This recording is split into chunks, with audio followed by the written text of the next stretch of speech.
Election آنے والے ہیں تو اس کے حوالے سے کچھ باتیں جو ہماری عوام کو جاننا بہت ضروری ہے، اور جو علماء کا فرض ہے اپنی عوام کو بتانا، یہ بھی ایک دین ہے۔ الیکشن جو ہیں یہ دین کا حصہ ہے، ابھی ہم اس کو آگے بیان کریں گے۔ سب سے پہلے جو ہے ہم نے آج سب سے پہلے جو ہمارا موضوع وہ بیان کرنا ہے کہ کیا الیکشن سے حالات بدل سکتے ہیں، ہمارا مستقبل بدل سکتا ہے، کیا ہمارا ملک بدل سکتا ہے، کیا ہمارے حالات، معاشی حالات بدل سکتے ہیں، تنگ دستی بدل سکتی ہے، کیا مہنگائی ختم ہو سکتی ہے یا نہیں۔ یہ سب سے پہلا ایک $1,000,000 کویسچن ہے کہ کیا الیکشن سے ایسا کچھ ہو سکتا ہے یا نہیں۔ تو یہاں میں آپ سب کو بتاؤں گا اللہ تعالیٰ کا فرمان جو آج نہیں، اس نے ہمارے اللہ کے رسول صلی اللہ علیہ وسلم نے آج سے 14.5 سال پہلے ہمیں اللہ کا فرمان یہ سنا دیا تھا۔ اللہ فرماتا ہے ان اللہ لا یغیر ما بقوم حتی یغیروا ما بانفسہم، کہ اللہ تعالیٰ کسی قوم کی حالت تب تک نہیں بدلا کرتا جب تک وہ قوم خود اپنی حالت نہ بدلے۔ میں آپ کو کچھ مثالیں دوں گا۔ مثلا اس وقت کسی بھی پاکستانی سے پوچھو گے تو وہ آپ کو کہے گا جی ہمیں سیدنا عمر فاروق رضی اللہ تعالیٰ عنہ جیسا حکمران چاہیے۔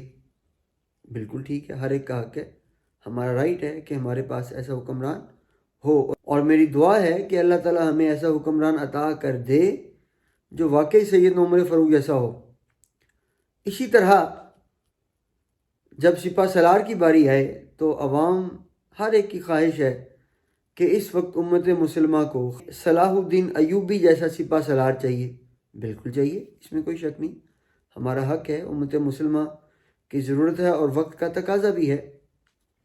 لیکن آپ تھوڑا سا جس حکمران کو ہم لینا چاہتے ہیں یا جس حکمران کو ہم دیکھنا چاہتے ہیں، آپ نے کبھی اس دور کی رعایا کو بھی دیکھا ہے؟ کیا آپ نے اس دور کی عوام کو بھی دیکھا ہے؟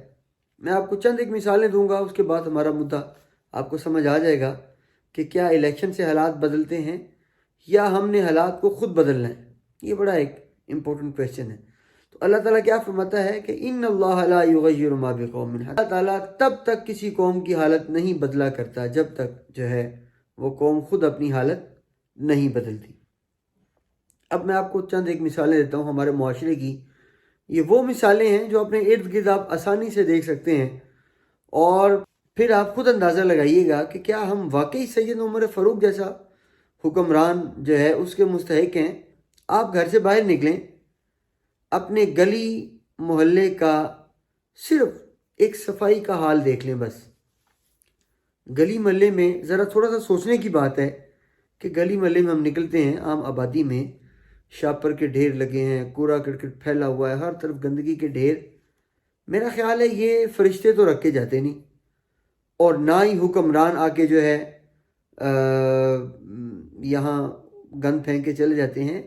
یہ ہم خود ہیں جو اپنے گھر کا گند اٹھاتے ہیں اور باہر گلی میں پھینک دیا، نالی میں پھینک دیا۔ ٹھیک ہے، نمازیں ہم پانچوں کی پانچوں پڑھ لیتے ہیں، اور 5 نمازیں پڑھ کے ہم دعویٰ کرتے ہیں لو جی ہم ایمان والے ہو گئے، حالانکہ میرے رسول صلی اللہ علیہ وسلم فرماتے ہیں الطہور شطر الایمان، کہ نصف ایمان جو ہے انسان کا، کسی بھی مومن کا، وہ اس کی صفائی سے پتہ چلتا ہے کہ اس کے ارد گرد صفائی کتنی ہے، وہ خود کتنا صاف ستھرا ہے، اس کا ارد گرد کا ماحول کتنا صاف ستھرا ہے۔ تو اگر آپ نے اپنے ایمان کا اندازہ لگانا ہو تو نمازیں تو فرض ہیں، اللہ کا حکم ہے پڑھنی ہے ہم نے۔ ایمان کا اندازہ اپنے ارد گرد آپ گلی محلوں کی صفائی سے لگا لیا کریں۔ یہ کسی عمران خان، نواز شریف، زرداری نے آ کے صاف نہیں کرنے، یہ ہم نے خود خیال رکھنا ہے ان کا۔ پہلی بات ہو گئی، ٹھیک ہے۔ اب آپ دوسری بات سمجھیں۔ آج مجھے اتفاق ہوا یہاں جنرل ہاسپٹل جانے کا۔ اب وہاں میں کیا دیکھتا ہوں کہ پہلے گاڑی کی انٹری ہوئی، پارکنگ والے نے ٹکٹ دیا، یہ لے جی آپ کی پارکنگ ہے، آپ نے پہ اتنا پیسے پے کرنے ہیں، اٹس اوکے، اس کا رائٹ ہے بالکل۔ اب جب آگے اس نے تو اپنی ٹکٹ لے لی اپنی پارکنگ کی، اب اس کے بعد پارکنگ کہاں لگانی ہے کسی کو پتہ نہیں ہے۔ اندر گیا ہوں، آگے جا کے ایک سیکیورٹی گارڈ ملا، ادھر مجھے جگہ نظر آئی، میں نے کہا یار پارکنگ لگانی ہے، تو کہتا جی یہاں پہ لگا دیں، کوئی ایشو نہیں، بس سردی بڑی ہے، ذرا چائے کا انتظام کر دیں آپ۔ یہ ہماری قوم کا حال ہے، ٹھیک ہے۔ اچھا، اس کے بعد اوپر چلے گئے مریض کے پاس، عیادت کی ہم نے اس کی۔ اب وہ مریض مجھے بتا رہا ہے کہ یہاں پہ جو ادھر نرسز ہیں، میل ہیں، فیمیل ہیں، میل کی وارڈ میں میل نرسز ہوتے ہیں اور فیمیل کی وارڈ میں فیمیل ہوتے ہیں، تو وہاں پہ جو مریض ہیں آج کل کوئی بیچارے ایسے ہوتے ہیں جو ہلنے جلنے سے قاصر ہوتے ہیں، تو ان کو وہ پیمپر لگانا پڑتا ہے، ڈائپر لگانا پڑتا ہے، حالانکہ وہ اس چیز کی تنخواہ لیتے ہیں، پیسے لیتے ہیں، لیکن مریض کو وہ تب تک ڈائپر نہیں لگائیں گے، انہوں نے فیس فکس کی ہوئی ہے وہاں پہ کہ 300 روپیہ لیں گے، آپ کو ڈائپر لگا دیں گے، ڈرپ لگانی ہے اتنے پیسے لگیں گے، پٹی کرنی ہے اتنے، ورنہ نہیں کریں گے، بیٹھے رہیں آپ۔ یہ ہمارے سرکاری ہسپتالوں کا حال ہے، یہ اس عوام کا اسپتال ہے، اور وہاں پہ جو کام کرنے والے جو اس طرح یہ چارج کرتے ہیں، اس طرح ٹیکس وصول کرتے ہیں، بتھا لیتے ہیں، یہ وہ لوگ ہیں جب ان سے پوچھا جائے جی ہمارا حکمران کیسا ہونا چاہیے، وہ کہیں گے عمر فاروق جیسا رضی اللہ تعالیٰ عنہ۔ تو یہ ہمارا حال ہے۔ اللہ فرماتا ہے ان اللہ لا یغیر ما بقوم حتی یغیروا ما بانفسہم، کہ قوموں کی حالت میں تب تک نہیں بدلتا ہوں جب تک قومیں خود نہیں بدلا کرتی ہیں۔ اگلا اب سنیں، وہاں مجھے واش روم جانا پڑ گیا، اب وہاں گندگی، ہاسپٹل ہے جہاں پہ صفائی سب سے اولین ترجیح ہوتی ہے، اب مجھے نہیں پتا وہ وہاں پہ صفائی کرنے والے کس چیز کی تنخواہ لیتے ہیں، اتنا گند وہاں پہ، ادھر بیسن کے اندر جہاں ہاتھ دھونے تھے وہاں۔ اچھا پھر وہاں مریض ہیں، مریضوں کے ساتھ جانے والے خاندان جو ان کے گھر والے ہوتے ہیں، انہوں نے سگریٹ پھینکی ہے، کھانے کے روزی کے ٹکڑے، روٹیوں کے ٹکڑے فرش پہ پھینکے ہوئے ہیں اور نالیوں میں پھینکے ہوئے ہیں۔ یہ وہ ہماری عوام ہے جو کہتی ہے کہ ہمارا حکمران سید عمر فاروق جیسا ہو۔ ٹھیک ہے، اب اگلی بات کر لیتے ہیں تھوڑی سی، فروٹ والے کی طرف آ جائیں، سبزی والے کی طرف آ جائیں۔ یہ پریکٹیکلی کل تجربہ ہوا، اسے پیسے دیے جتنے مانگے، اسے کہا یار فروٹ صحیح ڈالنا، خراب نہ ڈالنا، جی آپ بے فکر ہو جائیں، آپ تسلی کر رکھیں، آپ کا فروٹ یہ ہوگا وہ ہوگا، ایک اعلیٰ قسم کا ہوگا۔ لیکن اس اللہ کے بندے نے، یہ صرف ایک مثال دے رہا ہوں، ہر ایک کے ساتھ ایسا ہوتا ہے، صرف میرے ساتھ ایسا نہیں ہوتا۔ ٹھیک ہے، یہ وہی فروٹ والا ہے، جب اس سے پوچھا جائے جی حکمران کیسا ہونا چاہیے، وہ کہے گا جی عمر فاروق جیسا ہونا چاہیے، ابو بکر صدیق جیسا ہونا چاہیے، عثمان غنی جیسا ہونا چاہیے، صحابہ کرام کی طرح، سیدنا علی المرتضیٰ کی طرح ہونا چاہیے۔ خدا کے بندو، آپ پہلے اپنے آپ کو تو ٹھیک کرو۔ اس اللہ کے بندے نے خراب فروٹ ڈال کے چھوڑا۔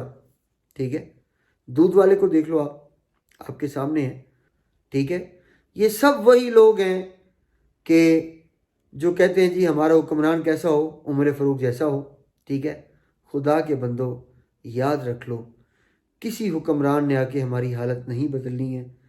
ہمارے ملک کو ہم نے خود سنوارنا ہے، ہمارے گلی کوچوں کو صاف ستھرا ہم نے خود رکھنا ہے، ہمارے کھانے پینے کی اشیاء کو ہم نے خود خالص بنانا ہے۔ یاد رکھ لیں، دنیا میں بڑے بڑے ملک دیکھیں، ہم نے سنا بھی ہے، مصر میں رہا ہوں، خود دیکھا ہے، وہ بہت زیادہ کرپشن ہے وہاں پہ، پاکستان سے کہیں زیادہ کرپشن ہے، لیکن کھانے پینے کی چیزوں میں وہ بھی ملاوٹ نہیں کرتے ہیں، کیونکہ ان کو پتہ ہے کہ اس کھانے پینے، یہ جو غذا ہے، اس سے ہماری نسل نے آگے پروان چڑھنا ہے، ہمارے بچوں نے بڑے ہونا ہے۔ تو وہ لاکھ کرپشن کرتے ہیں، لیکن جب کھانے پینے کی بات آتی ہے تو وہاں پہ مجھے یاد ہے ایک بار مصر میں تھا، تو ہم دودھ لینے گئے، تو ہم نے اس سے پوچھا یار اس میں پانی تو نہیں ڈالتے؟ وہ سن کے حیران ہو گیا کہ دودھ میں پانی بھی ڈالا جاتا ہے۔ یعنی یہ اس ملک کی بات کر رہا ہوں جو کرپٹ ترین ہے، معیشت کے حوالے سے، پولیٹکس میں، تجارت کے حوالے سے، لیکن جب کھانے پینے کی بات آتی ہے تو وہ کہتے ہیں نہیں بھائی، کھانا پینا خالص ہونا چاہیے۔ کیوں؟ ہماری نسلوں نے یہ کھانا کھانا ہے، یہ دودھ پینا ہے، یہ سالن کھانا ہے، یہ چینی، یہ دالیں، یہ مسالہ جات ہماری نسلیں کھائیں گی، وہ پروان چڑھیں گی، ان میں طاقت آئے گی۔